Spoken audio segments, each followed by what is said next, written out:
Israel jadi lautan neraka, ngemis bantuan ke negara-negara lain. Kasihan deh lo.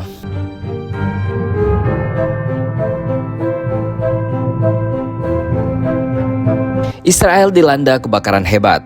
Perdana Menteri Israel Benjamin Netanyahu telah mengumumkan keadaan darurat nasional karena kebakaran hutan dengan cepat menyebar di dekat Yerusalem, menandai kebakaran paling parah yang pernah dihadapi negara biadab dan Zionis itu dalam 10 tahun terakhir. Kebakaran tersebut telah menyebabkan kerusakan yang signifikan, korban luka-luka, dan memaksa evakuasi besar-besaran. The Guardian pun melaporkan. Ini negara kena karma gak sih bro? Biadab sih lu sama orang Palestina. Bye. Netanyahu memperingatkan bahwa angin barat yang kuat dapat mendorong api ke pinggiran Yerusalem dan berpotensi masuk ke dalam kota itu sendiri. Ia menekankan kebutuhan mendesak akan tambahan mobil pemadam kebakaran dan pembuatan sekat bakar yang jauh melampaui garis kebakaran saat ini. Ini bukan lagi hanya keadaan darurat lokal, tapi sudah menjadi keadaan darurat nasional. Begitu kata Netanyahu dalam sebuah konferensi pers. Prioritas utama kami adalah melindungi Yerusalem. Konon kabarnya negara tetangga mereka, Yunani dan Siprus, menolak mentah-mentah membantu negara Zionis ini. Mampus nggak tuh, gosong-gosong deh lu. Menjelang Rabu malam, Komandan Dinas Pemadam Kebakaran dan Penyelamatan Yerusalem memperingatkan akan adanya pertempuran yang berkepanjangan dan kritis dalam menghadapi kebakaran hutan yang meluas di pinggiran kota. Kebakaran yang terjadi pada Rabu pagi di beberapa lokasi di perbatasan Yerusalem ini tidak menunjukkan tanda-tanda akan mereda di tengah cuaca yang sangat panas dan angin kencang. Takut. Seberapa besar wilayah yang terdampak? Hingga malam hari ini, upaya pemadaman kebakaran telah mengerahkan 163 tim di lapangan bersama dengan 12 pesawat pemadam kebakaran untuk memadamkan api di beberapa titik api termasuk Latrun, Neve Shalom, dan hutan Estaol. Susah ya nama daerah lu. Kebakaran tambahan dilaporkan terjadi di Mevohoron, di sepanjang jalan Burma dekat Bet Meir, Mesilat Zion, dan di dekat sebuah pom bensin di Sha'ar Hagai. Pada saat yang sama, puluhan unit pemadam kebakaran lainnya juga terlibat dalam memadamkan api di tempat lain di Israel. Sementara puluhan orang mengalami luka-luka, tidak ada yang dilaporkan dalam kondisi serius. Yakin. Dikutip Times of Israel, Dana Nasional Yahudi memperkirakan bahwa sekitar 11.700 dunam atau sekitar 2.900 hektar telah hangus dengan Taman Kanada di dekat Latrun yang hampir seluruhnya hancur akibat kebakaran. Dalam sebuah konferensi pers di desa Estaol yang telah dievakuasi, Kepala Pemadam Kebakaran Distrik Yerusalem, Shmulil Friedman, menggambarkan bahwa kebakaran tersebut merupakan yang terbesar dalam sejarah Israel. Enak ya? Ia menjelaskan bahwa api mulai muncul di dekat Mesilat Zion sekitar pukul 9.30 pagi dan dengan cepat mendorong ke arah barat oleh angin kencang sebelum bergeser ke arah timur. Friedman menekankan bahwa kebakaran masih jauh dari terkendali dan memperingatkan bahwa situasi tersebut dapat memburuk karena angin diperkirakan akan meningkat hingga kecepatan 90 hingga 100 km per jam. Lalu, apa penyebab utama kebakaran? Penyebab kebakaran masih belum jelas. Friedman menyatakan bahwa penyelidikan belum dimulai. Namun beberapa kebakaran di wilayah tersebut dicurigai sebagai tindakan pembakaran. Mulai dulu nyari kambing hitam ya, Bo. Badan Keamanan Internal Israel Shin Bet secara aktif menyelidiki kebakaran di wilayah Yerusalem dan membantu polisi dalam melacak kemungkinan pelaku. Dalam satu perkembangan, polisi menangkap seorang pria berusia 50 tahun dari lingkungan Tuba, Yerusalem Timur karena dicurigai mencoba menyulut kebakaran vegetasi di Yerusalem Selatan. Tersangka mencoba melarikan diri namun berhasil ditangkap setelah pengejaran singkat. Polisi menemukan korek api, kapas, dan benda-benda lain yang mudah terbakar. Korek api mungkin yang lagi ngerokok gak sih?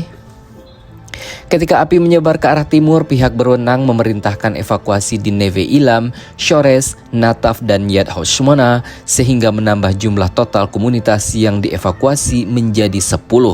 Sebelumnya, para pengungsi dari Estaol dan Mishmar Ayalon telah diizinkan kembali ke rumah. Jalan-jalan raya utama termasuk rute 1 yang menghubungkan Yerusalem dan Tel Aviv serta rute 3 ditutup sepanjang hari dan tetap ditutup pada malam hari. Lalu, upaya pemadaman apa yang telah dilakukan oleh Israel? Petugas pemadam kebakaran memusatkan upaya mereka di sekitar Shores dan cagar alam Hamashrek di dekatnya, bekerja untuk menahan api yang aktif dan terus meluas. Dalam sebuah langkah yang belum pernah terjadi sebelumnya, Channel 12, stasiun TV terkemuka di Israel, mengevakuasi studio Neve Ilan di tengah-tengah siaran karena kobaran api yang semakin membesar dengan cepat. Penyiar berita Dani Kusmaro dipindahkan ke studio cadangan di Herzliya.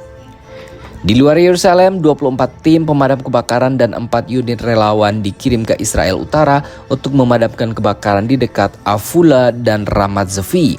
Sebuah kebakaran di dekat Rumat Al-Heb di Galilea Hilir berhasil dijinakkan oleh 5 kru. Sementara 12 tim dari utara dikirim ke selatan untuk membantu upaya pemadaman kebakaran di Yerusalem. Dengan sumber daya yang menipis, Kepala Staf IDF Letnan Jenderal Eyal Zamir memerintahkan dukungan militer.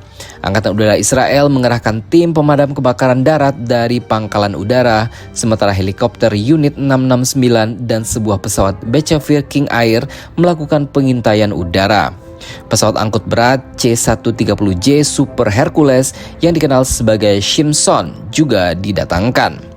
Masing-masing pesawat dapat membawa hingga 18.000 liter air atau sekitar 4.755 galon bahan pemadam kebakaran. Hingga Rabu malam, 2 pesawat Super Hercules telah menjatuhkan lebih dari 25 muatan bahan bakar dan pesawat ketiga akan segera menyusul. Komando Front Depan menyumbangkan 70 petugas pemadam kebakaran, 2 mobil pemadam kebakaran, kendaraan konstruksi berat untuk membersihkan puing-puing, tangki air, dan taruna pencarian dan penyelamatan.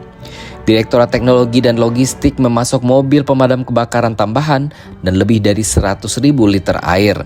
Namun, karena cuaca yang menantang dan malam hari, pemadaman dari udara dihentikan sementara hingga Kamis pagi. Lalu berapa banyak korban? Layanan Penyelamatan Magen David Adom atau MDA Israel melaporkan bahwa ratusan warga sipil berada dalam bahaya, dengan 23 orang dirawat karena luka-luka termasuk menghirup asap dan luka bakar.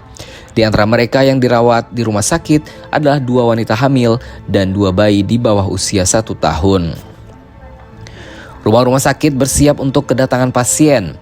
Hadassah Medical Center di Ein Kerem meminta pasien yang tidak kritis untuk pergi untuk memberi ruang bagi para korban dan menyarankan masyarakat untuk menghindari kunjungan kecuali jika diperlukan.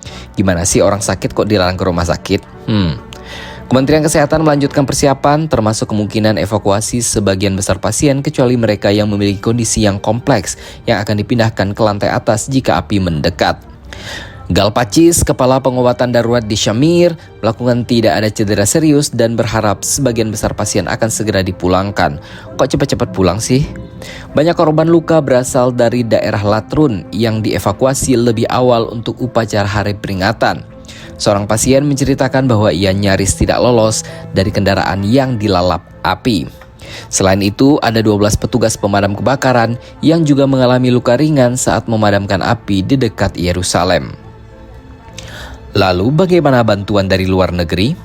Seperti yang disebutkan sebelumnya, terdapat 2 negara yang menolak mentah-mentah permintaan Israel untuk membantu mereka menghadapi kebakaran alias siksa. Seperti yang diutarakan sebelumnya, terdapat 2 negara yang mentah-mentah menolak permintaan tolong dari Israel untuk membantu mereka menghadapi kebakaran ini. 2 negara tersebut adalah Yunani dan Siprus yang menolak membantu Israel. Tahu kan kenapa mereka menolak? Untuk memadamkan kebakaran, Israel meminta bantuan internasional dengan menghubungi Yunani, Siprus, Kroasia, Italia, dan Bulgaria. Menteri Luar Negeri Gideon Saari juga menghubungi rekan-rekannya di Inggris, Prancis, Republik Ceko, Swedia, Argentina, Spanyol, Makedonia Utara, dan Azerbaijan. Italia dan Kroasia menanggapi dengan mengirimkan 3 pesawat pemadam kebakaran Super Scooper. Rumania menjanjikan 2 pesawat, 1 untuk pemadam kebakaran dan 1 untuk logistik. Spanyol menawarkan 2 pesawat dan Prancis 1. Negara-negara lain termasuk Ukraina dan Ekuador menyatakan kesediaannya untuk membantu.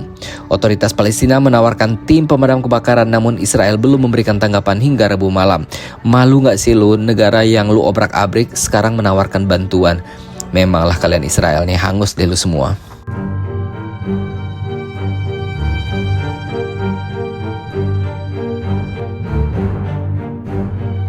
Nah, dari situ kita bisa lihat ya, kalau terlalu jahat kepada orang lain, maka mungkin alam sendiri yang akan membalas kepada lu. Artinya, itu adalah balasan dari Tuhan. Jadi, bagaimana menurut pendapat Anda? Bye-bye Israel.